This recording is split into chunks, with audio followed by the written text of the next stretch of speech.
So with that background, it's important to note that there's conflicts with passenger rail. Freight rail and passenger rail use the same infrastructure. All 142,000 miles of it. So there's gonna be safety issues. And if you have trains that are traveling at 50 miles an hour, which most freight trains do, and then a train coming up behind it going 120, there's going to be problems. And the problems are even greater than incidents with airplanes and car accidents, simply because there's more relation to things that are on the ground. So the more variables, so to speak, the more risk you're taking on. One of those big risks with high-speed rail is the fact that you have to have grade crossings, places where sidewalk and road meet rail. Just to redo all the grade crossings to suffice federal regulations for high-speed rail would be a fortune. It would be a huge undertaking, and that's simply one aspect of the infrastructure that would have to be renovated. Along those lines, along the lines of infrastructure, there's tracks, there's trains, and there's grade crossings. Focusing on those is important to determine, where the problems lie, basically. If freight and passenger are using the same rail, for example, there needs to be a balanced approach to determining what the gauge of the train is, and are they allowed to go on the same track? Do they have reciprocity, basically? I was going to add to that. I don't know if you have the information right in front of you, Sue, but she had a good thing. She was looking at the different classes of railroads and how a lot of the companies, for the head of some of the top 7 major companies like CSX and UPS, how they were talking about how even slight 5-minute delays or delays of a couple minutes on their lines could cost them, what was it, millions of dollars? Millions of dollars. Yeah, there was one, if you want to just real quickly mention the UPS. Part of the problem with the existing infrastructure is that it's already overcrowded with freight trains.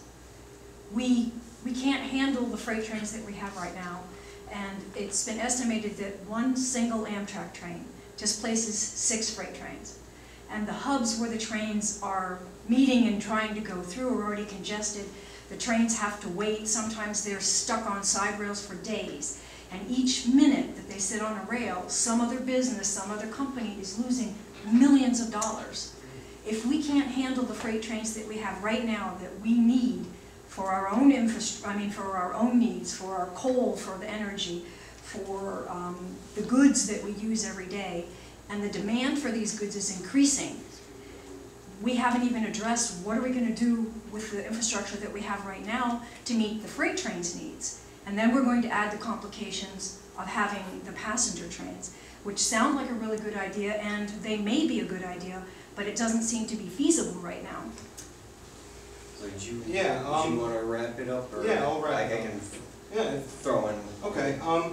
Well, along those lines, freight companies are out to make money, and if there's something that's hurting their bottom line, they're going to fight against it.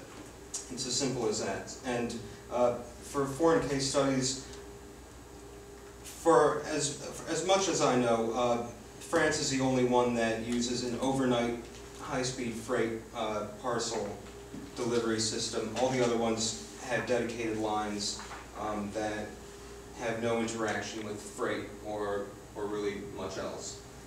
Pretty much us three concluded as a whole that as great as the idea of high-speed rail sounds right now with passenger travel, but honestly, based on the stuff, I would put it kind of on the back burner for a little bit, and I would focus the money and the funds instead on upgrading the freight structure or the infrastructure right now, because as we've been talking about, the lines are becoming more and more congested. The U.S. is generally seen as having the top-notch freight rail system in the world, but it remains to be seen how much longer that can last for. If things keep getting backed up, it's going to cost the economy potentially billions of dollars in lost revenue, and it's just such an essential part that I think for now you should focus money on upgrading the freight side of things, with the idea in mind that at some point in the future you could slowly introduce high-speed passenger rail to coexist a bit. But I think you just think you have to upgrade the freight side first. It just economically, it's just too important. Do I have a minute to top that off? Going back to the classifications, there's 5 classifications, and the first class is basically made up of the top 7 freight industries, and those are Burlington, CSX, Grand Trunk, whatnot. They each make at least $272 million a year. Those are the top 7, and they account for 93% of the industry's total revenue. So that means there's, if there's 500 companies, there's 493 companies left that are on the small end of the freight industry, class 2, 3, or 4, 5. And on the technology end, bringing freight trains and freight tracks up to date with current technologies could help them actually in the long run, because they're eventually going to have to switch over. It's just the law. We're going to have to.